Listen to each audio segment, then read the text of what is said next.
it's weird because when I wanted the divorce, I called her. I thought we was gonna be cool, and we both said like let's be an example of how a divorce should be. Doesn't have to be like throwing stones. And I don't know what happened. All of a sudden, well, I do know what happened, but What happened?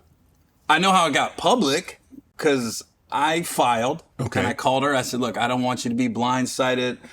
There's going to be a process server coming because we had a house in Ohio and a house in California. Okay. But we voted in Ohio. Right. We paid taxes in Ohio. So I filed in Ohio. Right. And I filed in a small country town where they're used to like plumbers and waitresses Right. getting a divorce. It'll never get out. Oh, never getting out. And that wasn't the goal to get out. Right. So it just, when I went and met with the lawyer and said, I want a divorce. And she goes, okay, they got to submit all this paperwork. And there's only 2 judges in this town. So you're at the mercy of them. Right.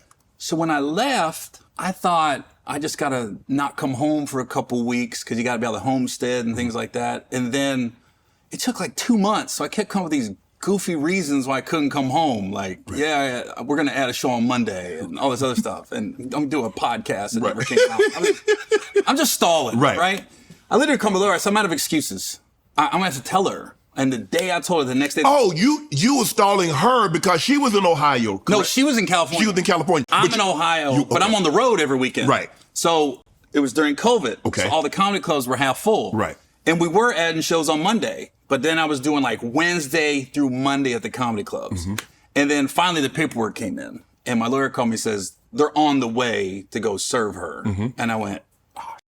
So I was like, I'm going to call her. I don't want her to get blindsided. I don't want my son to answer the door or anything like that. So I called her. I said, look, I'm not happy. I want a divorce. And then she was like, she was cool. And then I said, look, I don't want somebody knocking on the door to surprise you because the process server is on the way. She goes, wait a minute, you've already met with a lawyer? And that's when everything flipped. I go, all right. I got the Ring camera on my phone.